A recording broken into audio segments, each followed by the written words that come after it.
চমৰীয়া ৰাজহুৱা অন্তৰ্গত যিসমূহ অবৈধভাৱে বাংলা ভাতা চলি আছে আমি সেইসমূহৰ বিৰুদ্ধে অভিযান চলাই আছোঁ। কিছুদিন পূৰ্বেও আমি অভিযান চলাইছিলোঁ, তেতিয়া আমি বহুখিনি বাংলা ভাতা আমি বিনষ্ট কৰিছিলোঁ।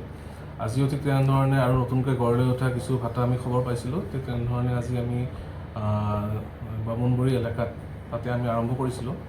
তাত আমি প্ৰথম 3টা ভাতা আমি উচ্ছেদ কৰিলোঁ। উচ্ছেদ কৰাৰ পিছত তাত আমাৰ যিগৰাকী স্থানীয় গাঁও প্ৰধান আছে তেখেতক ৰাইজে তেওঁলোক দুৰ্ব্যৱহাৰ কৰে আৰু ফলত চক্ৰ বিষয়াকো মানে বহুতো শুনিব পৰা হৈছে। চক্ৰ মুখীয়া আৰু গাঁও প্ৰধানক মানে চোচাল হৈছিল বুলি শুনিছোঁ। নহয়, মই নিজে উপস্থিত আছিলোঁ। তো গাঁও প্ৰধানকে বিশেষকৈ হেৰি কৰিছে আৰু যিখন আমি JCB বাহন লৈ গৈছিলোঁ, JCB বাহনখনৰ চালকজনো তাৰে স্থানীয় ল'ৰা হয়। তো তেখেতকো ভয় ভাবুকি দেখুৱাত গাড়ীখন তাৰে পৰা আঁতৰি যাবলৈ বাধ্য হয়। ফলত সেইকাৰণে আমি অভিযান আজি তাতে ইমানতে আজি আমি সামৰিছোঁ।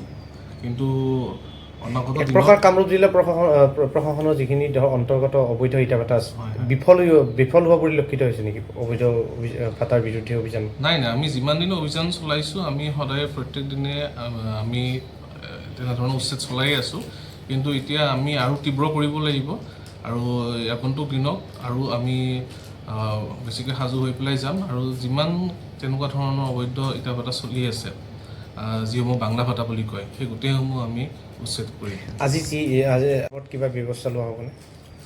নাই, ব্যৱস্থা আমি যিগৰাকী আমাৰ গাঁও প্ৰধানক আজি দুৰ্ব্যৱহাৰ কৰা হ'ল তেখেতক আমি ইতিমধ্যে মোৰ ফালৰ পৰা জনাইছোঁ যে যিসকল লোকে তেওঁলোকৰ ব্যৱহাৰ কৰিছে তেখেতসকলৰ বিৰুদ্ধে গোচৰ ৰুজু কৰিবলৈ মই জনাইছোঁ।